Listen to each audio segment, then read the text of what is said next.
நான் இன்றைக்கி ஒரு 2 வாழைப்பழம் எடுத்திருக்கேன். இது இந்த மாதிரி கட் பண்ணி மிக்ஸி ஜாரில் ஆட் பண்ணிவிட்டு இது கூட ஒரு 1/2 கப் சுகர் ஆட் பண்ணிக்கலாம். இதை நல்லா அடித்து எடுத்துக்கலாம்.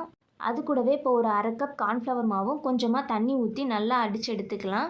இந்த மாதிரி இருக்கும். இப்போது கடாய் அடுப்பில் வச்சுட்டு நம்ம அரைச்சி வச்சுருக்க வாழைப்பழத்தை கடாயில் ஊற்றி நல்லா மிக்ஸ் பண்ணிக்கலாம். இப்போது கலருக்காண்டி கொஞ்சமாக மஞ்சத்தூள் ஆட் பண்ணிக்கிறேன்.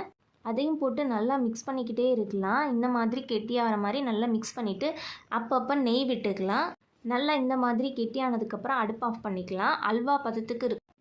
இப்போது ஒரு பேட்டரில் நெய் ஆட் பண்ணிவிட்டு நம்ம மிக்ஸ் பண்ணி வச்சுருக்க வாழைப்பழத்தையும் அதில் போட்டு நல்லா சமப்படுத்திட்டு ஒரு 5 to 10 மினிட்ஸ் டெம்பரேச்சரில் வச்சு எடுத்துக்கலாம். இந்த மாதிரி இருக்கும். இப்போ இதை ஒரு பிளேட்டுக்கு மாற்றி கட் பண்ணிவிட்டு இப்போ இதை கோகோனட்லேயும் போட்டு நல்லா கோட் பண்ணி எடுத்துக்கலாம். அவ்வளோதாங்க, ரொம்ப சிம்பிளான வாழைப்பழம் ஹல்வா ரெடி. ரொம்ப சாஃப்டாகவும் ஜூஸியாகவும் இருக்கும். எல்லாருக்கும் ரொம்ப பிடிக்கும். நீங்களும் ட்ரை பண்ணி பாருங்கள்.